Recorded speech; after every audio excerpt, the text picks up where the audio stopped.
Let me ask you to imagine something for a moment. You wake up one morning, step outside, and look at your front lawn. It's dry, brown, quiet. Not dead, just resting. Because the city told you to stop watering. Not suggested. Not recommended. Ordered. The reservoirs are low. The drought is severe. And the penalties for breaking the rules are no joke. City officials have made it clear. No sprinklers, no hoses, no exceptions. So you do the responsible thing. You follow the law. You conserve water. You accept that your lawn will look rough for a while, because that's the cost of doing the right thing. Then a letter shows up in your mailbox. Not from the city. From your HOA. You open it, expecting routine paperwork, and instead you see a violation notice. According to the HOA, your lawn violates community appearance standards. According to them, you owe money. Let that sink in for a second. You're being punished for obeying the law. At first, you assume this has to be a mistake. Surely someone forgot about the water ban. Surely once they see the city order, this will be corrected. So you read the letter carefully. And the more you read, the more confused you become, because nowhere in that letter does the HOA even acknowledge the citywide water restriction. Not once. So you do what any reasonable person would do. You reach out. Calmly. Politely. You explain the situation. You attach the city's official emergency order. You assume this is a simple misunderstanding that will be cleared up in a day or two. But the response you receive changes everything. The HOA replies with a single sentence. Cold. Final. Detached from reality. HOA standards remain in effect regardless of city guidance. That one line tells you this isn't confusion. This is an oversight. This is a decision. The HOA knows about the water ban. They just don't care. Suddenly, you realize you're trapped. If you water your lawn, you break city law and risk heavy fines. If you don't water, the HOA fines you. There is no option where you win, unless you give in and pay. This is where fear enters the picture. Because this is how power enforces obedience. Not with force, but with pressure. With penalties that quietly grow until resistance feels impossible. You attend the HOA meeting. You sit across from the board and calmly explain the drought, the restrictions, the law. You come prepared. You stay respectful. You believe logic will matter. It doesn't. One board member looks at you and says, "You should have planned better." That sentence hits harder than any fine. How do you plan better for a drought? For an emergency? For a law that applies to everyone equally? In that moment, it becomes clear, this was never about grass. This was about control. And just when you think it can't go any further, another letter arrives. The original fine is still there. But now it's doubled. The reason listed is simple and chilling. Hostile communication. Hostile for asking questions. Hostile for citing the law. Hostile for refusing to quietly accept something that makes no sense.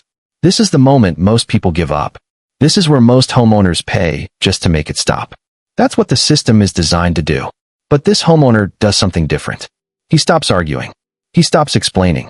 He stops hoping for fairness. And instead, he starts investigating. And that decision is what changes everything. After the second letter arrived, something changed. The homeowner stopped reacting and started thinking.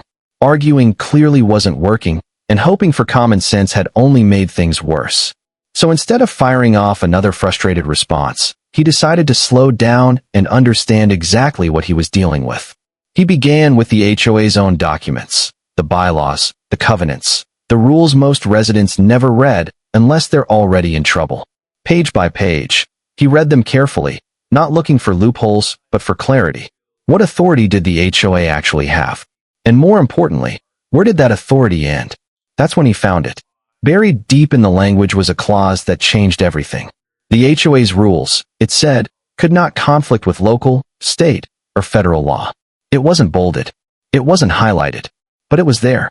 And suddenly, the entire situation looked different. Because the city's water restriction wasn't optional. It wasn't advice. It was enforceable law. Violating it could result in serious penalties. That meant the HOA was demanding something impossible, compliance with a rule that directly contradicted a legal order. The homeowner didn't stop there. He moved on to state law, reading statutes that governed how homeowners associations could operate. These laws existed for a reason, to prevent abuse, retaliation, and arbitrary enforcement.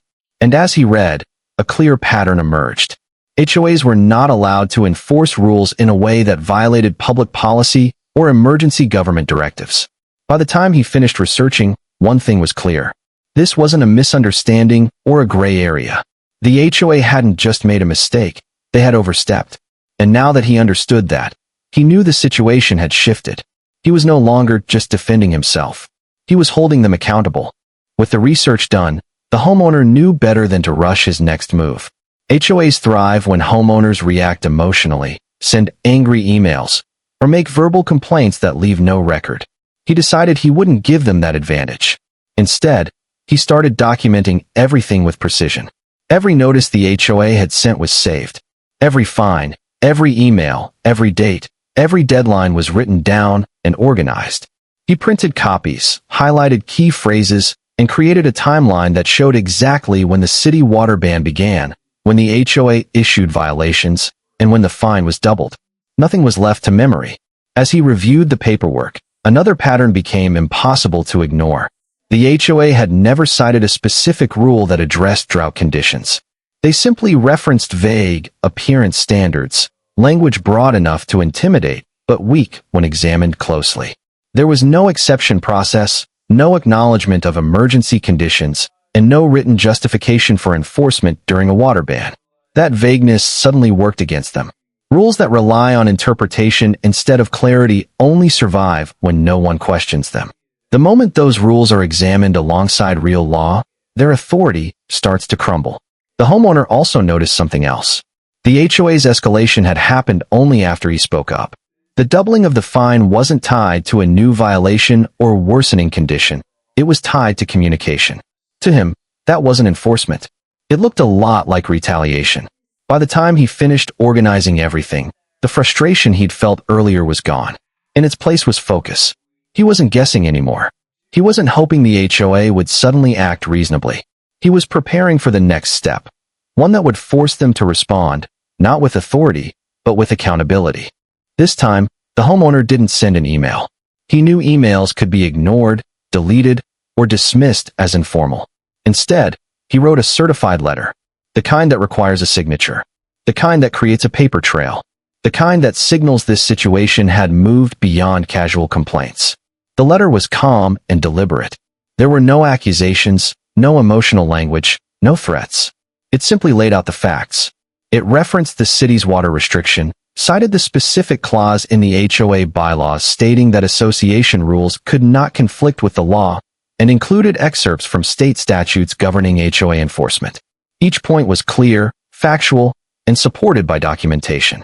Rather than demanding anything, the homeowner asked a single, direct question: how the HOA justified enforcing fines for dry grass during a legally mandated water ban. He requested a written response and clarification of the policy being applied. Nothing more, nothing less. He also made sure the letter wasn't sent in isolation.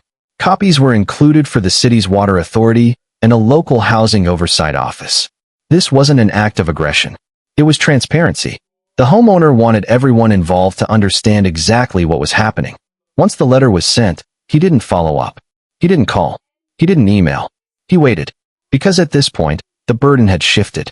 The HOA now had to explain itself, in writing, and for the first time, silence wasn't on their side. The silence stretched longer than the homeowner expected. Days passed, then weeks. No reply to the certified letter. No new violation notices taped to his door. No emails. No threats. Nothing. At first, he wondered if the HOA was simply ignoring him.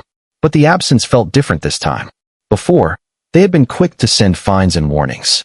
Now, they had gone completely quiet. It was the kind of silence that suggested internal discussions, legal consultations, and uncomfortable realizations. During that quiet period, something else began to happen. Neighbors started approaching him in small, careful conversations. At the mailbox, while walking their dogs, in the grocery store parking lot. They asked what he had done to make the HOA stop sending letters. That's when he learned the truth. He wasn't the only one. Several homeowners on the same street had received the same dead lawn violation during the water ban.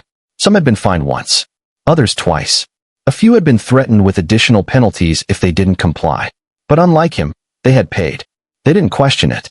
They didn't argue. They were afraid that pushing back would only make things worse. Afraid of liens. Afraid of legal action. afraid of being labeled difficult. When he showed them the bylaws, when he explained the law, when he described the certified letter, something changed in their expressions. Confusion turned into disbelief. Disbelief turned into quiet anger. For the first time, the problem stopped being one homeowner versus the HOA. It became a pattern. And patterns are dangerous for organizations built on the assumption that no one is comparing notes. The HOA still said nothing. But the neighborhood was no longer silent. The response came quietly. Not with another violation notice. Not with another fine. But with a short email sent late on a Tuesday afternoon. It didn't mention the certified letter directly. It didn't acknowledge the legal citations. It didn't apologize.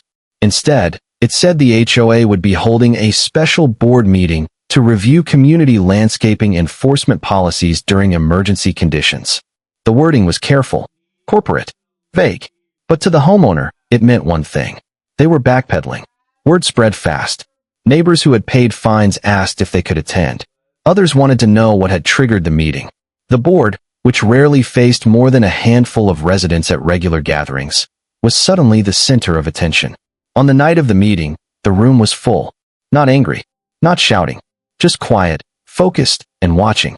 The board members sat at their table, stiff and rehearsed. Their usual confidence was gone. The casual authority they displayed in past meetings had been replaced with something closer to caution. When the issue was raised, the homeowner listened as the board described the situation as a procedural misunderstanding. They said the fines had been issued automatically, that the water ban had created confusion, that the enforcement process was being reviewed. No one mentioned retaliation. No one mentioned the doubled fine. No one mentioned the clause in the bylaws. But then the board announced their decision. All fines issued for lawn conditions during the city's water restriction period would be rescinded, refunded, removed from records. No penalties, no collections, no consequences. The room didn't erupt. There was no applause, just quiet relief. A few exchanged looks, a few slow nods. The homeowner realized something in that moment. They weren't admitting fault. They were trying to erase evidence. And sometimes, that's the closest thing to an apology power ever offers. The refunds didn't arrive immediately. There was no announcement email, no public apology, no acknowledgement of what had happened. Just quiet changes in account balances, appearing one by one in homeowner portals over the following weeks. The doubled fine disappeared first, then the original one. Then, slowly, neighbors began confirming the same thing. Their balances returned to zero. Violation histories were wiped clean. It was as if the entire episode had never existed. Almost. The HOA never spoke about it again. At the next regular meeting, the topic wasn't listed on the agenda. Landscaping standards were mentioned, but the water ban period was skipped entirely. The board acted like the situation had resolved itself naturally. But the neighborhood hadn't forgotten. Something had shifted. Before this, most residents treated the HOA like an unavoidable force of nature. You didn't challenge it. You worked around it. You paid what you were told to pay and hoped not to be noticed. Now, people read their notices. They asked questions. They requested documents. The tone of the community changed from quiet compliance to cautious awareness. The homeowner didn't become a hero. He didn't run for the board. He didn't post online or call the news. He went back to his normal life. Work, errands, weekend chores, a lawn that eventually turned green again when the drought ended. But something stayed with him. He understood now how fragile authority really is. Not because it's weak, but because it depends on silence. The HOA had been confident when they believed no one would check their rules, when no one would compare notes, when no one would document anything. The moment one person slowed down, read carefully, and asked for proof, the system had changed. Not with shouting, not with threats, with paperwork, with patience, with quiet persistence. That's how this ended. Not with revenge, not with victory speeches, but with something far more powerful. Limits. Because rules only matter when they're lawful. Authority only works when it's legitimate. And compliance only survives when people believe they have no choice. This homeowner learned he did have one. And once he used it, so did everyone else. If you're dealing with an HOA right now, remember this. Read your bylaws. Document everything. And never assume a fine means someone is right. If this story helped you understand your rights, like this video so more people see it. Subscribe for more real stories about ordinary homeowners pushing back with facts instead of fear. And if you've ever faced something like this, comment your experience below. Your story might help someone else realize they're not powerless either. Share this video. Someone in your neighborhood might need it.